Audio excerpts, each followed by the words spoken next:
Hey guys, Bites Bump here, bringing you another Unholy Mythic Plus video. Today we're taking a look at my 22 Nokhud offensive video from today, where I end up at 111k, around that kind of point overall. During the last couple of days, right, I've been playing Unholy, and for some reason, I don't know why, I'm just doing much more DPS now. Probably been practicing a little bit more with my build, just playing better. But honestly feel, right, I played maybe 20 keys the last 20 days, not a single one where I haven't been top overall, right? I think Unholy is potentially like a sleeper, really strong mythic prospect. Like, we do so much AoE and it's consistent. Every pool we do big AoE, right? Anyway, I think these kind of videos are important so people can kind of see the power of Unholy, because it is difficult to be invited. I'm just pogging, by the way, so getting invited to 22s, 21s takes a while, but if people kind of understand more how powerful we are, it is definitely going to be easier. Now, to this key, right, the build is slightly different from what I've been running in the past. So someone talked to me about not picking up Improved Death Coil, and I was like, okay. The thing is, right, Improved Death Coil is really good at 2 targets, but at 3 targets, it's kind of the same amount of damage as just Epidemic. So you get some value in 2 targets, but that's kind of it. That means that in most dungeons, it's not, you know, necessarily the pick. Well, instead what you can do is just not pick it, and then you do Epidemic on 2+, and then Death Coil in only single target. And it's a viable game. It's what I'm playing, and I've been having quite good success with it. What you pick up instead of Improved Death Coil is Magus. It deals like 3% to my overall, so it just gives you some nice extra priority burst whenever you use Apocalypse. I think some people were talking about maybe picking up Pestilence instead. I don't know, maybe. I wouldn't, you know, directly dismiss it, but I don't know, maybe. Obviously, Pestilence, generic runes, which is going to give us more rune power, which gives us more epidemics, which is a good thing, but I don't know. Anyway, that's the talent build. That's what I'm running around. So it's the no Improved Death Coil build. Other than that, you know, this is my normal raid gear, really. You might see and have a look at my stats and like, oh, he's running lots of haste. That's a good thing for disease build. No, it's not. If I could, I would definitely run less haste. Yeah. I think generally crit mastery, it's our nice AoE stats, but some kind of nice balance between crit mastery and haste would probably be good. Right. So for gear, I think it's good to mention trinkets. We talk about this every time, right? If I could choose exactly what trinkets I would run, I would probably pick up Puzzle Box and Whetstone, right? I think that would be ideal. Currently I'm running Grief Torch, which is a lovely single target trinket, but it doesn't do much in AoE. I actually don't know how well it cleaves. It says on the trinket that it, you know, can deal damage to stuff around it, but I don't feel like it has been doing that much for me. I just use it when it's off CD. But ideally not in a big pool, because I would rather press Epidemic, something like that. Cool. People generally ask me what flask I use. It's actually the Versatility flask. I had a look and seen some other flasks in Dungeon Lives, but Versatility came on top. Could be that I'm very low in Versatility, which means I have good value for it. But it also gives you a large amount of raw stats, which is, you know, just good. It is definitely what I'm running in Raid, by the way. Other than that, you know, we used to do Fallen Crusader Runeforge as always. Not much else to say there. Now, let's talk about the rotation. And I would start by talking about, like, what is my ideal opener? So let's talk about that, and then we can do some more commentary on the pulls as they come. So my ideal opener with this build would be the one up here. So it's Army. Assume we use that here.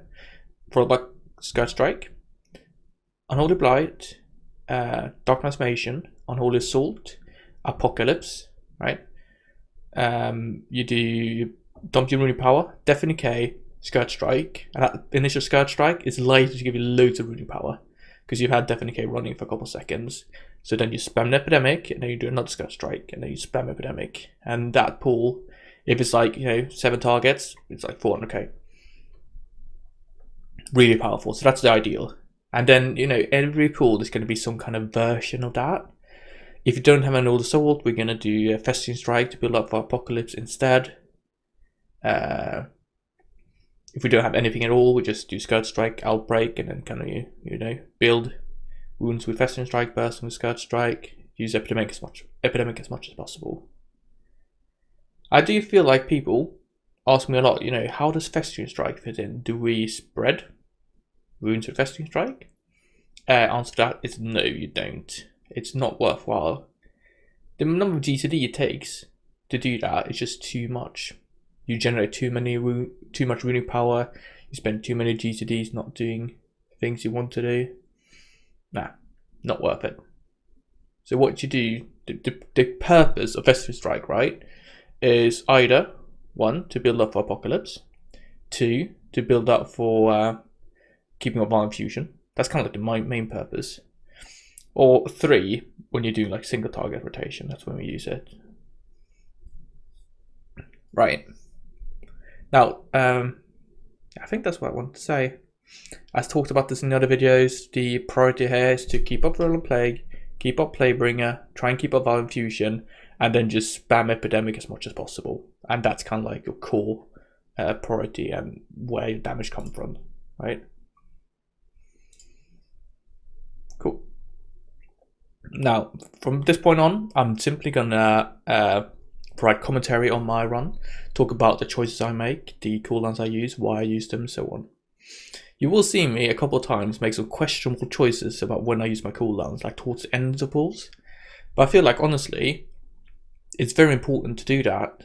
You don't want to, in a perfect world, cooldowns will always be up for the start of the pool, so you can go in and, blast it. But in reality, that doesn't happen, right? And if you try and make that happen, you're going to lose out on so many users overall. I did a key with a couple of DKs, and if you look at my overall buffs, right, Ghoulish Infusion, essentially my Dark Transformation, was just much higher. Everything else that was related to cooldowns was much higher. It's because I just pressed them much more often.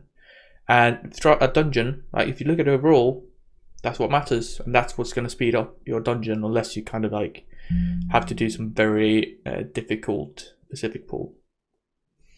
So we'll probably see that happen. I'm going to try and mention it when I do it, and then I'm just going to try and hammer that in. The concept of do use your cooldowns. They're there to be used to give lots of value. Saving them is a very bad idea. Alright, we are going to initiate this first pull here, and I'm probably going to have everything. So I'm going to do that opener we talked about previously.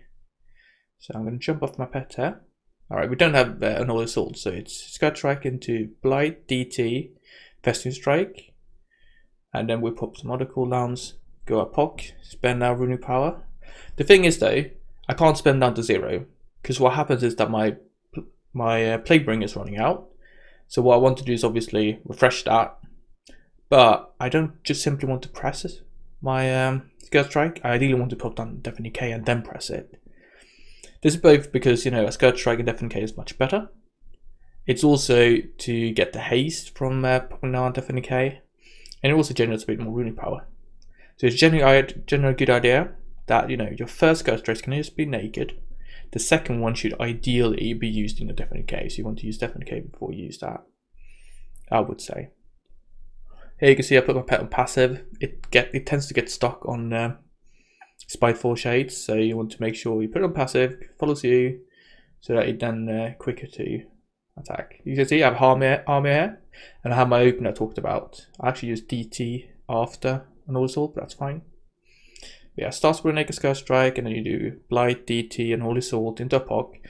I spend my runic power, I pop down my Deafening Decay, right, for my second Scourge Strike what we talked about just now. Unfortunately, the damage doesn't look very impressive. That's primarily because during Spiteful week, every pool lasts like 5 minutes because like Spiteful will keep you in combat. It's quite annoying. Oh well. That's not gonna die. All good. Try and interrupt as much as possible. You can see I have a cooldown coming up. I'm probably not going to use it. I might actually though. Nah. He's a bit too low. If he was at 4%, I would probably send my cooldowns there. Not going to lie. But we're going to hold on for the next pool. Alright, is that? I try and dot up the shades as they spawn, so killing them usually means that we can go to the next pool quicker. I should probably have followed my tanker though, because he runs off quickly. I can use my Drake, catch up. Alright, Naked Scar Strike, and then we go Blight, Abomination Limb. That was part, sorry, I probably missed that when I did my rotation earlier, but that should fit in with somewhere between using Blight and using Apocalypse. You want to use Abomination Limb. Alright. I'm just spamming Skirt Strike. I keep up my dot set. Lots and lots of Epidemic. And you can see I'm at 170k. Use my Trinket as well, that's good. These kind of keys, right? Obviously it's different in lower keys, but like high keys, 45-second cooldown windows usually fit very well because that's about what a pack takes. You can expect to take 45 seconds, which means that every pack you can have your cooldowns up and it's going to be blasting. You probably saw my build earlier. I picked up a Fixate that's specifically for dealing with shades. Like when you have one target you and you're in the middle of pack, you kind of don't want to run out, so you can use it on that shade. It's going to die of the AoE. It's going to be much better. Naked Scout Strike, Blight, DT, Festering Strike here probably. Yeah, Apocalypse, another Epidemic, down with Deafening K, so that second Scourge Strike is done in the Deafening K. That's why I like to do it. And then it's all about generating that runic power and keeping up the buffs. That Squall thing should really be interrupted. The thing is that it does this cast and it just one-shots people. To be fair, Teena got hit by 2 things there, so if it only was a single Stormbolt, he would have been fine, but now it was 2, so alas. Alright, again, I wonder, am I going to use my cooldowns? I use my cooldowns so much that in this situation, I sometimes, wonder if I did them or not. I can't fully remember. But it looks like that's not the case. Alright, we're going to go into the next pack. I think we're going to use Bloodlust actually. It's a really dangerous one, so it's important to just kill it ASAP. First of all, you can see there, I stun my shade so I can go and hit it, kill it quicker. To be honest though, Unholy is so bloody tanky. We are plate, we have 400k HP. Other people get one shot bust by these guys, and I take maybe half my HP or so. Right, not much cooldowns there, so we just go in with Naked Scout Strike into Outbreak. Do pop down Abomination Loom because we have that. Now our cooldowns come up, so we're just going to use those. We are spamming away on our Epidemic. Alright. Make sure to keep our Playbringer. There we go. I think I had a look at my uptimes here. My Playbringer was like 93% or something. So if you want a good kind of target for what's a good, or relatively good uptime for Playbringer, it is above 90%. You should really be tracking it, making sure that whenever it drops off, prioritize putting it back on. Alright, pack's about to die. I am top as always. That's how I like to see it. Alright, just prioritizing dropping that guy. Oh. Use Blindness Lead for shades as well, very useful, because it slows them about 50% after you kind of shortly interrupt them, which makes it very powerful. Alright, we're going to kill that, going to rest Teeny, and then we're going to move on to the boss. I'm surprised by how well Shadow Priest does there. That's like, you don't see these non-meta specs very often. So he ends up nearly my DPS. I end up at 100 and, I don't know, 11 or something. He's just below me. So he's doing very well. Obviously I do get PIO, you know, throughout the key, so that will boost my DPS slightly, but I would still be above 100k. I did a 21 earlier without a priest, and that I definitely I was above 100 there as well. When I gauge a boss, you can see me there. It's naked. It's essentially the same thing as doing single target. You know, naked skirt strike into blight, then just pop all the cooldowns. There's not much to do. This fight, I am going to be trying to keep up this buff I get me, Surge of Power. You want to stack that up to 10 and keep it at 10 by soaking these balls. Unfortunately, you can't do that. There's not enough time between his casts. So like you get that ball now, but then there's too long before the next one. I'm like, come on, is there anything? I might, oh yeah, there we go, use a potion. You can see I have my army coming up in 50 seconds. So I'm probably going to try and time that with my next Unholy Assault. Get a nice big cooldown window. Ideally when I have 10 stacks of Search of Power. That's a good thing with this boss, like having your cooldowns on pool is not that important. Because using them later with lots and lots of stacks is generally better even. I think it gets like 100% increased damage or something. Alright, so we have army up. We're going to have an Unholy Assault in a couple of seconds. I'm probably going to pop army here. There we go, yeah. Just making sure I'm at 110 stacks there. Alright. So we can see we have 20 seconds left of army. So we do get full overlap here, even though we popped it like 10 seconds before using Unholy Assault. And now we are absolutely blasting. You can see I'm rising here on DPS meters. 86k, 87k, you know, it's going up. So interesting thing. So when you pop AMS and you walk over a ball, you don't get a fresh of the buff, right? Because AMS prevents the debuff. So what you need to do is obviously you want to use AMS to help your healer during the storm, but you also want to make sure you keep up your buff. So you might have to cancel it or wait until it drops and then soak the balls. Something like that. Oh yeah. Do you have a tip? Like I drop it twice there, but sometimes I feel like you don't drop it at all. It's very different. I set my cooldown save even though the boss is really about to die soon, because I know we're going to be jumping up on our dragons and moving far away. So I know I have lots of time there to refresh them. Alright. On to the centaur bit of dungeon. I like this part. It's just loads and loads of big pulls. Quite fun. But we're going to attack with them as we always do. You know, the mantra is naked skirt strike into blight, pop all your cooldowns, dump epidemic, and then deafen K into single skirt strike when you're about to drop Playbringer. Right, now we're waiting for the birds here to come into range, I think. If I remember correctly, yeah, here we go. Alright, naked scourge, blight, use our Unholy Assault and DT, formation limb, apocalypse, use my racial, deafen K, bam. You saw that? I hit that second skirt strike right on the money. I did a festering strike that I really didn't need to do that. There's gonna be sufficient wounds in the pack anyway. And there we go. 350k. Alright. I'd say that's how you do it. All your cooldowns up. Yeah, I've been thinking about Grief Torch, because previously I was like, oh yeah, we can use that in a big pool, do lots of nice AoE damage, but I don't think it deals any AoE damage at all. Someone gonna have to correct me. I don't know. Oh man, I hate this, the Chant of the Dead. It just takes so long to go through. You see that I didn't pop down Deafen K, and it's because I didn't really have the time for it. There we go. But here it is again.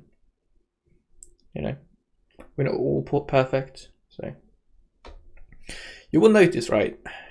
I talked previously about spraying festering strikes, yeah, and you can really see that it's not really required. Like, there's no point here where I feel like, I'm not getting enough runic power. You generate so many runes from your Dark Transformation. Dark Transformation lasts for an extremely long time because just spamming Epidemic anyway, right? There is no need. Okay.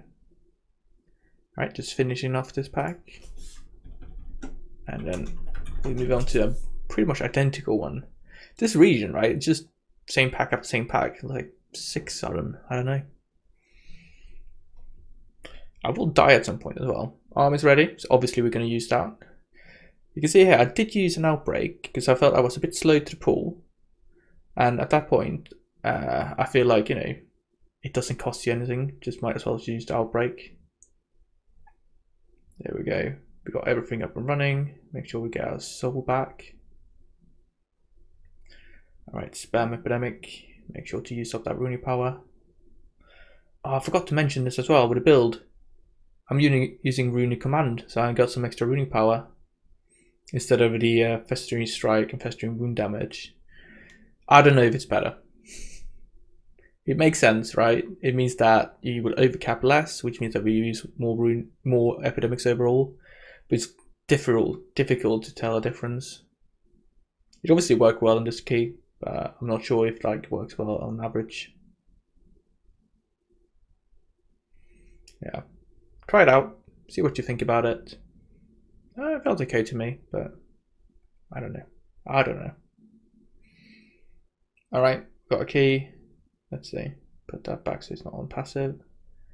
I'm probably going to use my trinket here. I can see it's ready. Yep. I do Apocalypse there on 3 wounds. Does happen. The thing is, at that point in time, I'm max on runic power, right? I don't have many runes. Do I want to sit around and wait to do another so that I can then no, just send it. Getting 3 or 4 ghouls really doesn't matter in a pool like this, right?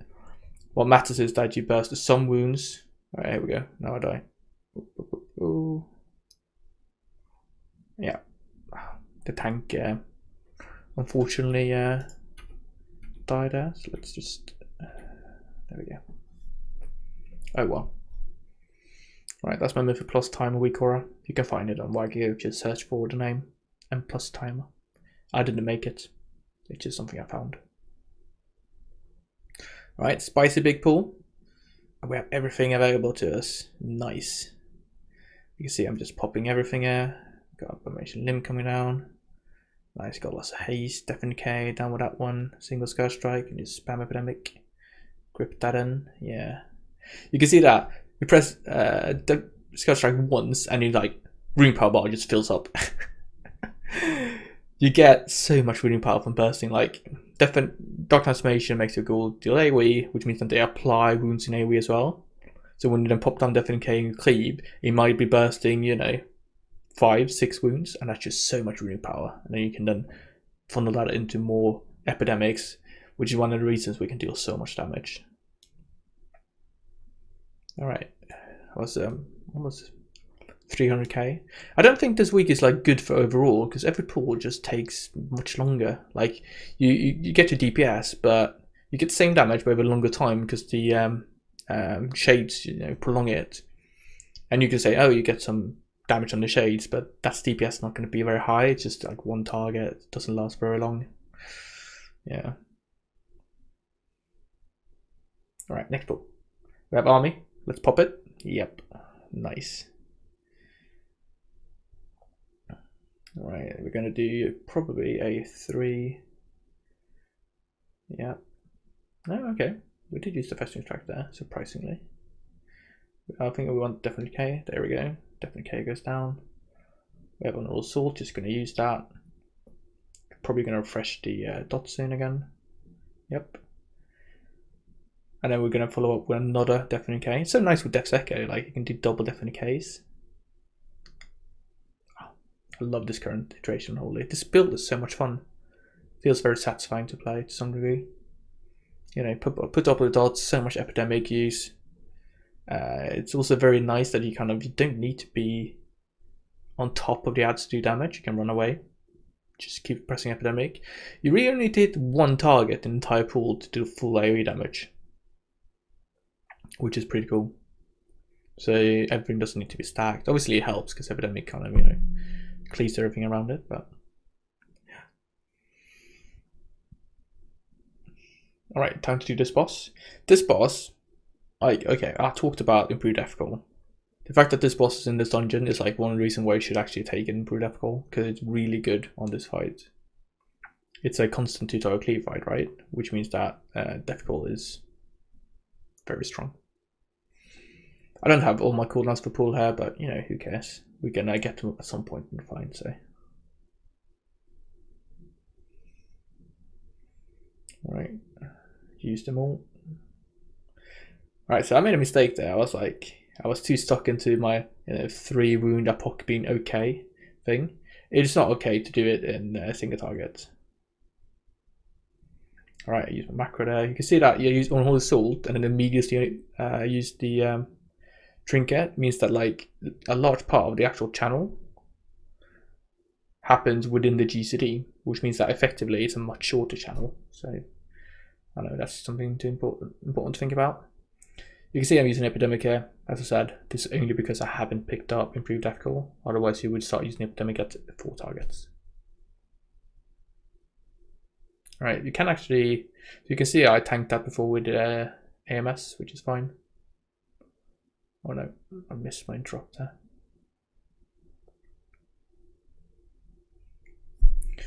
But I feel like I'm still doing respectable damage.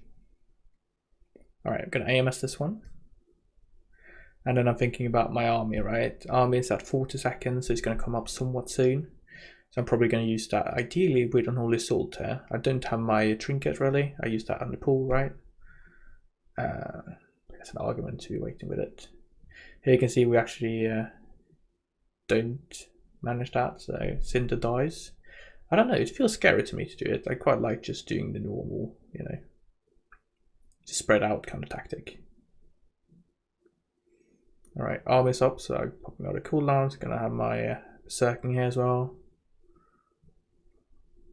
Probably did army a little bit early, because you can see I want to use my Unholy Salt here, but it's 7 seconds left from army, so I did lose quite a lot of uptime, so I should have saved it for a couple of seconds. Well, it's not the worst. That could have happened. Alright, another AMS soak. You can also do Lichborn here, but it deals quite a lot of damage, so that's why I don't use it with Lichborn only. We're going to end up around 85 to 90k overall, I think. We've got Gale Arrow. I decide that, you know, it feels too dangerous to be stacking up like that, so just move away. And they are dead. Cool. We're going to kill a couple packs here. You need 94% maybe? I don't know. There's some specific 90%-ish number you need, because you're just going to kill those 2 big guys before the last boss and not anything else. Right, this is an interesting pull because I walk into it with like full rune power, so I end up actually overcapping a little bit, which is not ideal, but can't do much about it. You do want to get your Plague Bring out, you do want to use Apocalypse, that kind of thing. So you can see that if you can actually look at my Festamite to see how many wounds I pop every time I hit Scourge Strike. I think the first hit there was actually 4, but I didn't generate anymore, which was rather unlucky, I'd say. Alright, we got another Death and K down. Let's see, this is going to be 5%, right? So we're going to do this pack and then probably one more. And then we're going to move on to the next boss, the final one.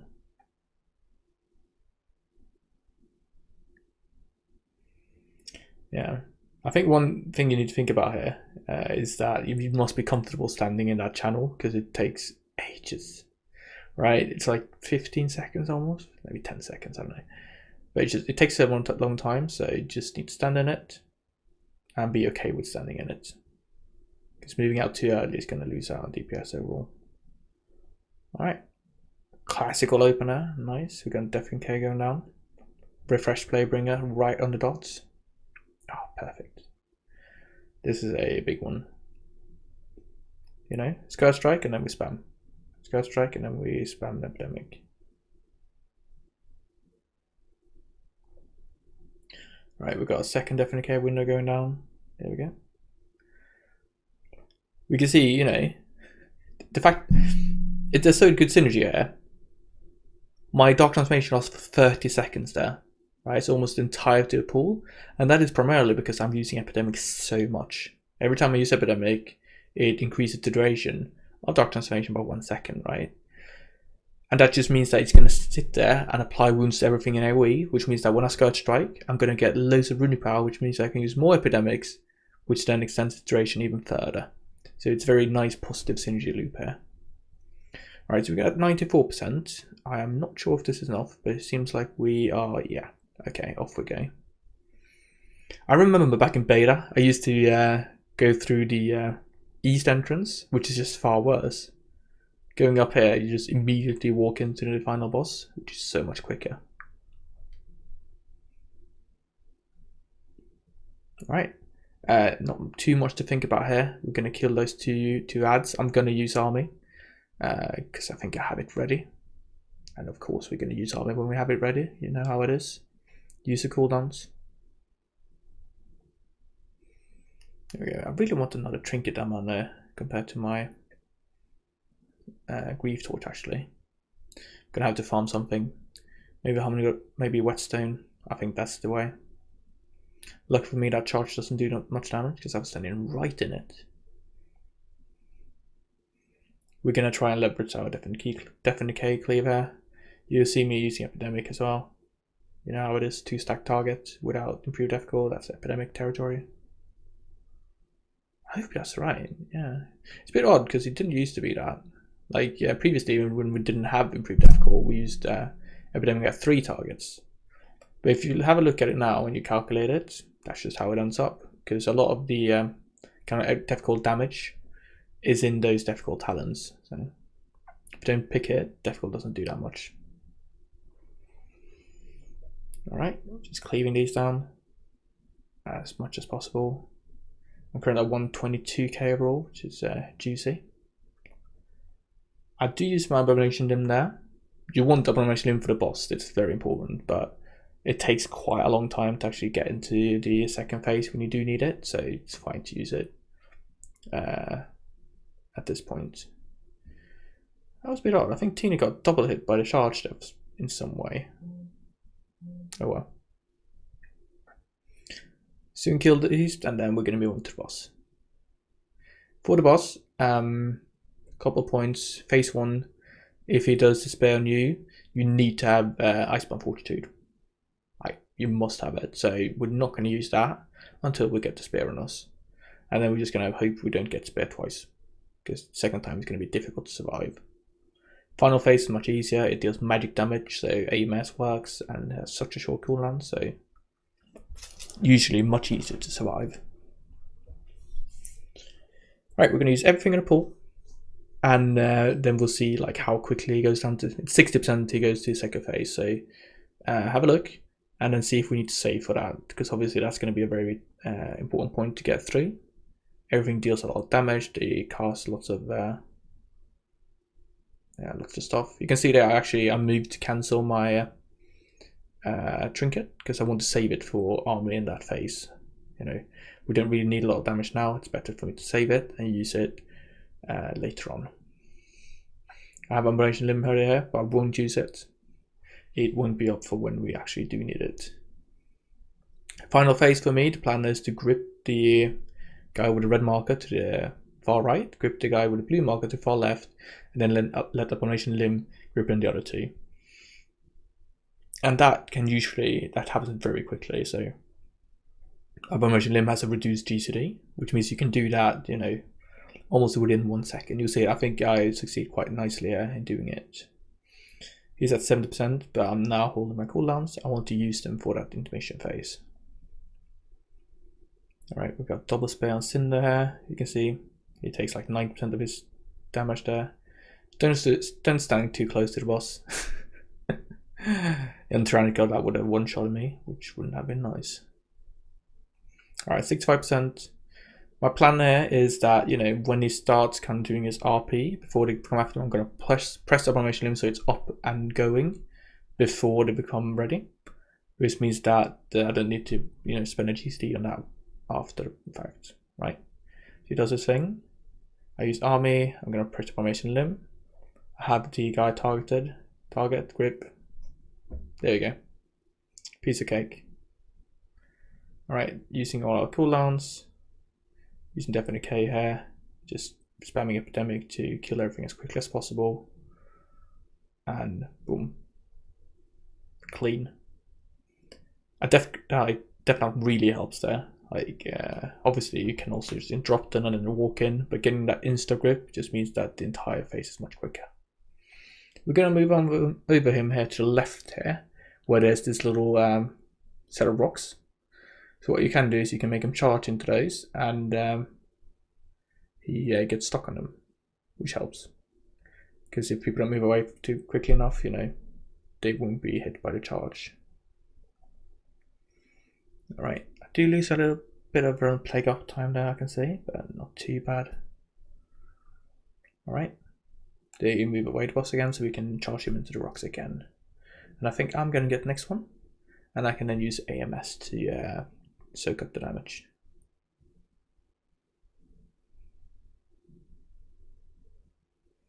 Right, but not much else going to happen here. I move away, AMS, that's it.